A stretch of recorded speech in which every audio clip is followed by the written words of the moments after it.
किस श्राप की वजह से कलयुग की प्रत्येक स्त्री पराये पुरुषों के प्रति अपना सब कुछ अर्पण कर देती है और अपने पति को धोखा देकर पराये पुरुषों के साथ चली जाती है। मित्रों, आए दिन ऐसी घटनाएं आपने अवश्य सुनी होंगी। मित्रों, कलयुग की स्त्री के ऐसे बर्ताव के पीछे और कुछ नहीं, कलयुग की स्त्री को मिला हुआ श्राप है। इसके पीछे एक गढ़ रहस्य है। मित्रों, चलो मैं आप सभी को एक कथा के माध्यम से बताता हूं कि ऐसा क्यों होता है। मित्रों, एक समय की बात है, आदिशक्ति देवी पार्वती भगवान शिव जी के पास आती है और भगवान शिव जी से कहती हैं, हे स्वामी, आज जब मैं पृथ्वी लोक पर भ्रमण कर रही थी तब मैंने देखा कि कई स्त्रियां अपने पति को धोखे में रखकर पराये पुरुषों से संबंध रख रही हैं। हे प्रभु, मैं जानना चाहती हूँ वह कौन सा श्राप है जो स्त्रियों को कलयुग ने दिया था, जिस कारण से स्त्रियां आज पराये पुरुषों के प्रति अनुकूल होती जा रही। हे प्रभु, किस कारण पृथ्वी लोक पर हर दूसरी स्त्री अपने पति या पिता को धोखे में रख रही है और अपने इन्हीं आचरण की वजह से स्वेच्छाचारी बनती जा रही है। हे प्राणनाथ, कृपा करें और मेरी इस शंका को दूर करें। माता पार्वती की बात को सुनकर भगवान शिव जी कहते हैं, हे देवी पार्वती, आज आपने जो कलयुग की स्त्री के विषय में मुझसे प्रश्न किए हैं वह सत्य है। यह कलयुग के कली पुरुष के श्राप की वजह से हो रहा है। इसी कारण से कलयुग कि प्रत्येक स्त्री पराये पुरुषों के प्रति उन्मत्त होकर उनकी ओर खींची चली जा रही है। हे देवी पार्वती, इसके पीछे के गढ़ रहस्य के बारे में मैं आपको एक कथा के माध्यम से बताता हूँ। मित्रों, कथा शुरू करने से पहले जो माताएं, बहनें व मित्र बंधु इस वीडियो को देख रहे हैं, मैं उन सभी माताओं, बहनों एवं अपने भाइयों के लिए भगवान श्री नारायण से विनती करता हूँ कि हे नारायण भगवान, इस वीडियो को पूरा देखने वाले सभी मनुष्यों पर अपनी कृपा दृष्टि बनाए रखना और जो भी मनुष्य इस वीडियो को लाइक करके कमेंट में जय श्री हरि विष्णु लिखे, उसके जीवन को खुशियों से भर देना। अब भगवान शंकर जी माता पार्वती जी से कहते हैं कि हे देवी पार्वती, मेरा आपसे निवेदन है कि आप इस कथा का श्रवण और प्रसार अवश्य करें ताकि हर एक पति पत्नी के बीच प्रेम और स्नेह की कभी कमी ना हो और वे हमेशा एक दूसरे के प्रति एक निष्ठ काम भाव रखें। मित्रों, भगवान शिव जी कहते हैं, हे देवी पार्वती, यह एक सत्य घटना पर आधारित है। जब कलयुग शुरू हो रहा था, सोनभद्र देश में नल नाम के एक राजा थे। वे रूप और गुणों से परिपूर्ण होने के साथ साथ सभी तरह के अस्त्रों शस्त्रों में उन्हें महारथ प्राप्त थी, किंतु उनकी एक बहुत बुरी आदत थी, उन्हें शतरंज खेलने की बुरी आदत थी। उसी काल में विदर्भ देश पर भीष्म नाम के एक राजा राज्य करते थे। उन्होंने दमन राक्षस को प्रसन्न करके उनसे वरदान के रूप में 4 संतानें प्राप्त की थी, जिसमें से 3 पुत्र और 1 कन्या थी। पुत्रों के नाम थे दमदांत दमन और पुत्री का नाम दमयंती था। दमयंती देवी लक्ष्मी के समान रूपवती थी।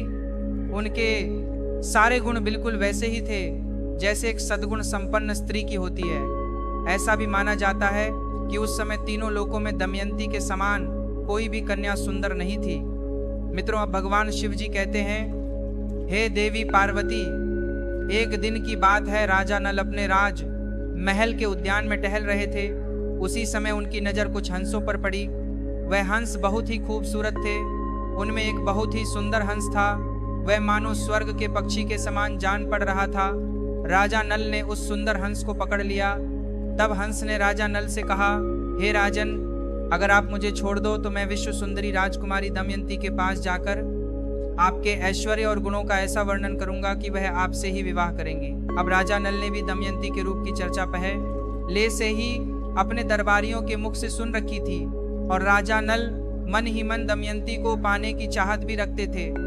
वह दमयंती से विवाह करना चाहते थे। अब उस हंस की बातें सुनकर राजा नल ने उसको छोड़ दिया। इसके बाद वह सभी हंस उड़कर राजकुमारी दमयंती उद्यान में चले आए। वहीं दूसरी तरफ दमयंती हंसों को अपने महल के उद्यान में देखकर बहुत खुश हुई। वह भी हंसों को पकड़ने के लिए दौड़ने लगी। संयोगवश रानी दमयंती ने उसी हंस को पकड़ा जिस हंस को राजा नल ने पकड़ा था। जैसे ही रानी दमयंती ने उस हंस को पकड़ा तभी वह हंस बोल उठा, हे रानी दमयंती, सोनभद्र देश के राजा नल, वह राजा बहुत ही सुंदर है। मनुष्यों में उसके समान सुंदर और कोई भी नहीं। वह मानो साक्षात कामदेव का ही स्वरूप हो। हे रानी दमयंती, यदि तुम उनसे विवाह कर लो तो तुम्हारा जन्म और रूप दोनों ही सफल हो जाएगा। जैसे तुम स्त्रियों में सबसे रूपवती हो, वैसे ही राजा नल पुरुष में सबसे सुंदर है। तुम दोनों की जोड़ी उत्तम रहेगी।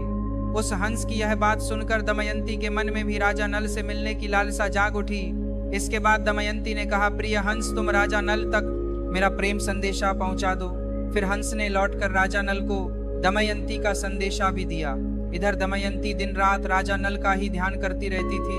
रानी दमयंती राजा नल से मिलने को व्याकुल हो रही थी, लेकिन उन्हें यह समझ में नहीं आ रहा था कि वह कैसे उनसे मिलकर अपने दिल की बात राजा नल से करे। राजा नल के वियोग में दमयंती का शरीर दुबला होता गया, वह कमजोर सी दिखने लगी थी। फिर कुछ दिनों के बाद राजा भीष्म ने सोचा कि अब मेरी पुत्री विवाह के योग हो गई है। राजा भीष्म ने अपनी इसी सोच के चलते दमयंती के स्वयंवर का आयोजन किया, जिसमें उन्होंने सभी देशों के राजाओं को स्वयंवर के लिए बुलाया। अब स्वयंवर का निमंत्रण मिलने के बाद सभी देश के राजा वहां पहुंचने लगे। उधर जब देवर्षि नारद से सभी देवताओं को भी दमयंती के स्वयंवर का समाचार मिला, तो देवराज इंद्र और सभी लोकपाल विदर्भ देश के लिए निकल पड़े। इधर राजा नल को भी संदेशा भेजा गया था, तो वह भी तुरंत ही दमयंती के स्वयंवर के लिए चल पड़े। अब नल के रूप को देखकर इंद्र ने रास्ते में ही अपने विमान को खड़ा कर दिया। अपनी राह में राजा नल ने जब सभी देवताओं को देखा, तो अपने रथ से राजा नल नीचे उतर गए और उन्होंने सबको प्रणाम किया। फिर देवराज इंद्र ने राजा नल से कहा, हे वत्स राजा नल, आप बहुत रूपवान और गुणवान हैं। कृपा करके आप हम लोगों के दूत बन जाइए और आप हमारे दूत बनकर दमयंती के पास चले ले जाइए और वहां पर कहिए कि हे सुंदरी दमयंती, इंद्र, वरुण, अग्नि, कुबेर और यम देवता तुम्हारे पास आकर तुमसे विवाह करना चाहते हैं। इनमें से तुम जिसे चाहो उस देवता को अपना पति स्वीकार कर लो। यह सुनने के बाद नल ने अपने दोनों हाथ जोड़ते हुए देवताओं से कहा कि हे प्रभु, मैं एक दूत बनकर वहां कैसे जा सकता हूं, जबकि मेरा और आप लोगों का वहां जाने का एक ही उद्देश्य है। इसीलिए मैं आपका दूत बनकर वहां नहीं जा सकता। आप लोग मुझे क्षमा कीजिए। तब देवताओं ने कहा, हे नल, तुम देवताओं का कहाँ टाल रहे हो, फिर सोच लो। देवराज इंद्र की ऐसी कठोर वाणी सुनकर राजा नल देवताओं के दूत बनने को तैयार हो गए और उन्होंने देवराज इंद्र की आज्ञा से राजमहल में प्रवेश किया। राजा नल के महल में प्रवेश करते ही दमयंती और उसकी सहेलियां भी नल के रूप को देखकर मुग्ध हो गईं और शर्म के मारे कुछ न बोल पा रही थी। तब नल ने कहा, मैं यहाँ देवताओं का दूत बनकर आया हूँ। हे दमयंती, स्वर्ग के देवता तुम्हारे साथ विवाह करना चाहते हैं। तुम किसी भी एक देवता को चुन लो और उनसे विवाह कर लो। यही संदेश लेकर मैं तुम्हारे पास आया हूँ। मैं यहाँ आज कोई राजा बन के तुम्हारे पास नहीं आया हूँ। मैं आज यहाँ का दूत बनकर आया हूँ और देवताओं के प्रभाव से मैंने तुम्हारे महल में प्रवेश किया है, इसलिए मुझे कोई देख नहीं पाया। मैंने तुम तक देवताओं का संदेश पहुंचा दिया है। अब तुम्हारी जो इच्छा हो वह करो। मित्रों, भगवान शिव जी कहते हैं, हे देवी पार्वती, दमयंती ने बड़ी ही श्रद्धा के साथ देवताओं को प्रणाम किया और मंद मुस्कान के साथ कहा, स्वामी, मैं तो आपको ही अपना सर्वस्व मानकर खुद को आपके चरणों में सौंपना चाहती हूँ। जिस दिन से मैंने हंसों की बात सुनी है, तब से मैं आपसे मिलने के लिए व्याकुल हो रही हूँ। आपके लिए ही मैंने राजाओं की भीड़ इकट्ठी की है। यदि आप मुझ दासी की प्रार्थना अस्वीकार कर देंगे तो मैं आपकी कसम खाकर कहती हूँ, मैं जहर खाकर मर जाऊंगी। दमयंती के मुख से ऐसी बातें सुनकर राजा नल ने कहा, हे देवी, जब बड़े बड़े लोकपाल देवता आपसे विवाह करना चाहते हैं, तो फिर आप मुझ मनुष्य से क्यों वर्ण करना चाहती हैं? मैं तो इन देवताओं के चरणों की धूल के बराबर भी नहीं हूँ। आप उन्हीं में से किसी एक से विवाह कर लीजिए। देवताओं का करने पर इंसान की मृत्यु भी हो सकती है, अतः आप मेरी रक्षा करें और उनका वर्ण कर ले। नल की यह बात सुनकर दमयंती घबरा गई। उसकी आंखों से आंसू छलकने लगे और वह मंद स्वर में बोली, मैं आपको वचन देती हूँ कि मैं आपको ही पति के रूप में वर्ण करूंगी और किसी को नहीं। तब राजा नल ने कहा, परंतु इस समय मैं यहाँ देवताओं का दूत बनकर आया हूँ। अगर इस समय में मैं अपने स्वार्थ की बात करने लगूं तो यह बात सही नहीं होगी। मैं तुमसे विवाह कर सकता हूँ, लेकिन जब वह धर्म के विरुद्ध ना हो। तभी राजकुमारी बोली, इसके लिए मेरे पास एक उपाय है। उसके अनुसार काम करने पर आपको दोष भी नहीं लगेगा और हमारा विवाह भी संपन्न हो जाएगा। अब दमयंती राजा नल से कहती है कि देखिए, उपाय यह है कि आप सभी अन्य राजाओं के साथ स्वयंवर मंडप में आए और मैं आपको ही वरमाला डाल दूंगी। रानी दमयंती की यह बात सुनकर राजा नल वापस देवताओं के समक्ष पहुंच गए और देवताओं के पूछने पर उन्होंने बताया कि वे रानी के पास तो दूत बनकर ही गए थे, लेकिन रानी दमयंती और उनकी सखियां सभी मुझ पर ही मोहित हो गई हैं और आप लोगों के प्रस्ताव को उनके सामने रखने के बाद भी वे मुझे ही वरण करना चाहती हैं। अब कुछ समय बाद स्वयंवर की घड़ी आ ही गई। राजा भीष्म ने सभी को स्वयंवर सभा में बुलाया। सभी राजा अपने अपने स्थान पर आकर बैठ गए। जब सभी राजा अपनी अपनी जगह पर बैठ गए तभी दमयंती भी आ गई। सभी राजाओं का परिचय दिया जाने लगा। तभी एक कतार में दमयंती को एक ही स्थान पर नल के समान हूबहू दिखने तथा वैसे ही वेशभूषा वाले 5 राजकुमार खड़े दिखाई दिए। तब वह हैरान हो गई और मन ही मन विचार करने लगी कि इन 5 में से राजा नल को अब मैं कैसे पहचानूं। अब रानी दमयंती समझ गई कि यह देवताओं की रची गई माया है। कुछ समय के बाद अंत में दमयंती ने निश्चय किया कि इस समस्या से बाहर निकलने के लिए मुझे कुछ करना होगा। तब उसने कुछ सोचा और वह देवताओं से ही सहायता मांगने लगी और अपने हाथ जोड़कर देवताओं की स्तुति करने लगी। और रानी दमयंती कहने लगी, हे देवताओं, हंस के मुंह से नल का वर्णन सुनकर मैंने उन्हें ही पति के रूप में वर्ण कर लिया था और उन्हीं को पाने के लिए मैंने यह स्तुति शुरू की है। हे देवताओं, मुझ पर कृपा करें। आप लोग अपने साक्षात रूप में आ जाइए जिससे मैं राजा नल को पहचान सकूं। देवताओं ने प्रसन्न होकर उसे ऐसी शक्ति दी जिससे वह देवता और मनुष्य में अंतर कर सके। तत्पश्चात वह राजा नल के गले में माला डालकर उन्होंने नल का वर्ण कर लिया। अब इधर स्वयंवर पूरा होने के बाद देवता वापस स्वर्ग की ओर जाने लगे। उसी समय उनको मार्ग में कलयुग और द्वापर युग से भेंट हो जाती है। तब इंद्र ने पूछा, हे कलयुग, कहाँ जा रहे हो?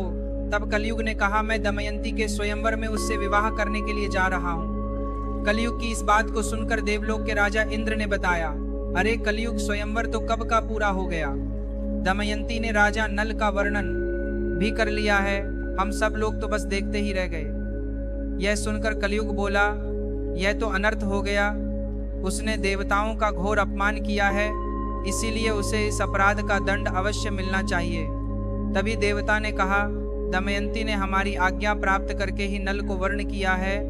हे कलयुग, वास्तव में नल सर्वगुण संपन्न और उसके योग्य वर है। राजा नल धर्म के बहुत बड़े जाता हैं, इसीलिए पुण्यवान ब्राह्मण को श्राप देना नरक में गिरने के समान है और यह एक महापाप भी है। मित्रों, भगवान शिव कहते हैं, हे देवी पार्वती, ऐसा कहकर देवता आगे बढ़ गए। लेकिन कलयुग और द्वापर इसी विषय पर बात कर रहे थे।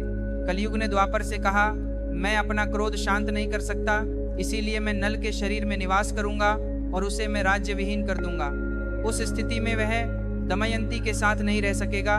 उसे शतरंज का बड़ा शौक है, इसीलिए तुम भी शतरंज के पासों में प्रवेश करके मेरी सहायता करना। और द्वापर ने भी उसकी बात मान ली। इसके बाद द्वापर और कलयुग दोनों ही नल की राजधानी गए, लेकिन कलयुग को नल के शरीर में प्रवेश करने का कोई मार्ग नहीं मिल रहा था। वह सिर्फ एक अवसर चाहता था नल के शरीर में प्रवेश करने का। इसी तरह समय बीतता गया, लेकिन कलयुग कुछ न कर पाया। फिर 16 वर्ष के पश्चात जब एक दिन राजा नल संध्या के समय लघु शंका से निवृत्त होकर बिना हाथ पैर धोए भोजन करने बैठ गए। अब कलयुग ने यह अपवित्र अवस्था देखकर राजा नल के शरीर में प्रवेश कर लिया। वहीं कलयुग दूसरा रूप धारण करके राजा नल के भाई जो अलग रहकर अपना राज्य चला थे, उनका नाम पुष्कर था, वह पुष्कर के पास गया और उसने कहने लगा, तुम नल के साथ शतरंज का खेल खेलो, मैं वचन देता हूँ, मैं निश्चित ही तुम्हें राजा नल का राज्य जिताने में तुम्हारी पूरी मदद करूंगा। जब पुष्कर ने कलयुग की बात सुनी तो उसे लालच आ गया। राज्य की लालसा में आकर पुष्कर ने कलयुग की बात मान ली और पुष्कर राजा नल के पास शीघ्र ही चला आया। जब पुष्कर ने राजा नल को जुआ खेलने के लिए ललकारा तो राजा नल दमयंती के सामने उसकी ललकार सहन न कर सके। अब राजा नल ने शतरंज खेलने का निश्चय किया। फिर खेल प्रारंभ हुआ। उस समय राजा नल के शरीर में कलयुग प्रवेश कर चुका था और पासों में द्वापर प्रवेश कर चुका था। इसीलिए नल जो कुछ भी जुए में लगाता गया वह सब कुछ हारता गया। जब राजा नल की प्रजा और मंत्रियों को यह बात पता चली तब उन्होंने राजा नल को रोकना चाहा, लेकिन वे सब कुछ हारने तक नहीं रुके। जब मंत्रियों ने रानी दमयंती को राजा नल को रोकने का संदेश पहुंचाया तब दमयंती ने राजा नल से कहा, हे स्वामी, आपकी सारी प्रजा आपके दुख के कारण अचेत हुई जा रही है। इतना कहकर दमयंती भी रोने लगी, लेकिन राजा नल कलयुग के वश में होने के कारण उसकी एक बात भी नहीं सुन पा रहे थे। और शतरंज खेलते रहे। द्वापर का पासों पर नियंत्रण था, इसलिए राजा नल जो भी पासे फेंकते थे वह पासे उनके प्रतिकूल ही पड़ते थे। जब दमयंती ने यह सब देखा तो राजा नल के सारथी को बुलाकर बच्चों को रथ में बिठाकर कुंडी नगर को भेज दिया। इसके बाद पुष्कर ने राजा नल का सारा धन शतरंज के खेल में जीत लिया था। अब राजा नल के पास शतरंज में लगाने के लिए और कुछ नहीं था। अब पुष्कर बोला, क्या तुम्हारे पास दांव पर लगाने के लिए कुछ और भी है? अगर तुम दमयंती को दांव पर लगाने के लायक समझो तो उसे भी लगा सकते हो, बदले में मैं तुम्हें सब कुछ वापस लौटा दूंगा। लेकिन राजा नल ने दमयंती को दांव पर नहीं लगाया। जब राजा नल शतरंज हार गए तो सब कुछ हारने के बाद राजा नल और दमयंती जंगल जंगल भटकने लगे। राजा नल और रानी दमयंती की हालत ये हो गई थी, उन्हें भोजन तक नसीब नहीं होता था।